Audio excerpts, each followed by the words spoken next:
Bismillahirrahmanirrahim. Assalamualaikum warahmatullahi wabarakatuh. Alhamdulillah, wassalatu wassalamu ala Rasulillah wa ala alihi wa ashabihi wa man walah. Halaqah yang ke-50 dari silsilah ilmiah pembahasan kitab Al-Aqidah Al-Wasithiyah yang ditulis oleh Syekhul Islam Ibnu Taimiyah rahimahullah. Masuk kita insyaallah pada penyebutan hadits-hadits yang merupakan hadits-hadits tentang sifat-sifat Allah Azza wa Jalla. Beliau mendatangkan dua hadits yang menunjukkan tentang sifat kalam bagi Allah Azza wa Jalla.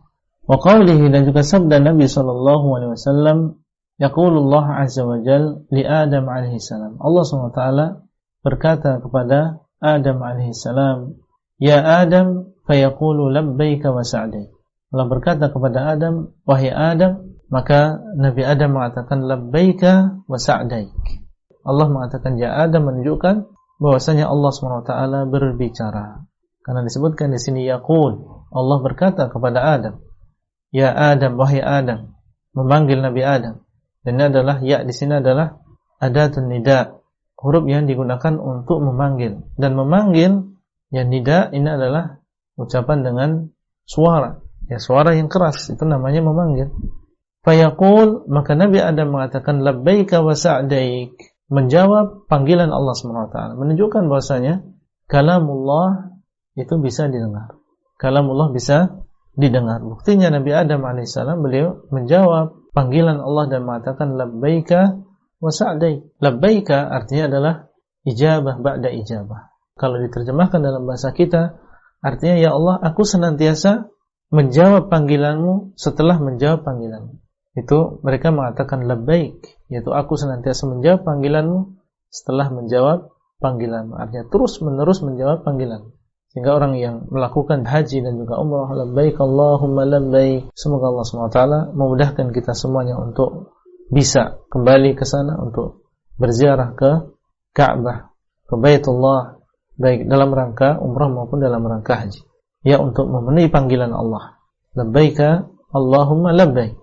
Wa sa'daik maksudnya adalah is'adun ba'da is'ad, yaitu aku memenuhi panggilanmu ya Allah dan terus meminta kepadamu kebahagiaan. Sa'daik ini maksudnya adalah dari kata sa'adah, yaitu kebahagiaan, yaitu meminta kepada Allah SWT kebahagiaan setelah kebahagiaan. Labbaika wa sa'daik. Fayunadi bisautin, kemudian Allah SWT memanggil. Fayunadi. Sudah berlalu bahwasanya makna nida adalah suara yang keras, ucapan dengan suara yang keras. Bisautin, dengan suara. Nah, ini jelas bahwasanya Allah SWT kalamnya itu adalah bisaut, dengan saut. Akidah Ahlussunnah wal Jamaah bahwasanya kalamullah biharfin wa saut. Kalamullah Azza wa Jalla adalah dengan huruf dan juga dengan suara. Fayunadi, ucapan yunadi itu sudah menunjukkan bahwasanya dia dengan suara. Dikuatkan lagi dengan bisautin, suara, menunjukkan bahwasanya kalamullah adalah dengan suara. Innallaha ya'muruka an tukhrija min dzurriyyatika ba'than ilan nar. Sesungguhnya Allah menyuruhmu, yang berbicara adalah Allah Azza wa Jalla, mengatakan innallaha ya'muruka an tukhrija min dzurriyyatika ba'than ilan nar. Sesungguhnya Allah menyuruhmu untuk mengeluarkan dari keturunanmu ba'than ilan nar. Yang dimaksud dengan ba'than, mab'utsan, utusan, untuk mengeluarkan dari keturunanmu utusan ke dalam neraka. Ya, dari setiap 1000 orang 999 ke dalam neraka dan 1 orang ke dalam surga. Termasuk di antara yang masuk ke dalam neraka tadi adalah Ya'juj dan juga Ma'juj yang disebutkan dalam hadis-hadis yang sahih tentang banyaknya jumlah mereka. Baik, di sini kenapa Allah SWT mengatakan Inna Allah, sesungguhnya Allah, padahal yang berbicara adalah Allah. Seakan-akan yang berbicara adalah bukan Allah. Para ulama menjelaskan penggunaan usulub sepertinya adalah untuk menunjukkan keagungan Allah SWT. Yang berbicara adalah Allah, kemudian Allah mengatakan Inna Allah, maka ini menunjukkan tentang keagungan Allah SWT, menunjukkan tentang kebesaran Allah. Allah tidak mengatakan Inni amuruka an tukhrija, tapi Allah mengatakan innallaha ya'muruk. Dan ini seperti firman Allah, innallaha ya'murukum an tu'addul amanati ila ahliha. Ya, sungguhnya Allah menyuruh kalian untuk menunaikan amanat kepada yang berhak. Maka ini menunjukkan tentang pengagungan terhadap Allah Subhanahu wa taala. Muttafaqun alaih, hadis ini diriwayatkan oleh Bukhari dan juga Muslim, menunjukkan sifat di antara sifat-sifat Allah, yaitu sifat al-kalam bagi Allah Azza wa Jalla. Baik. Maka yang seperti ini, di antara hikmah yang bisa kita ambil adalah tentang harusnya seseorang memiliki rasa takut. Karena penduduk neraka ini jumlahnya sangat banyak. Dari 1000 orang ada 999 yang masuk ke dalam neraka. Ya, kalau kita bayangkan 1000 orang yang ada di sekitar kita, satu orang saja yang masuk ke dalam surga. Maka seorang muslim bainal khawf wa ar-raja, takut apabila masuk ke dalam 999 tadi, dan dia berharap dia adalah termasuk satu orang yang masuk ke dalam surganya Allah Azza wa Jalla. Jadi menunjukkan bahwasanya keselamatan ini adalah nikmat yang sangat berharga yang Allah SWT berikan kepada seseorang.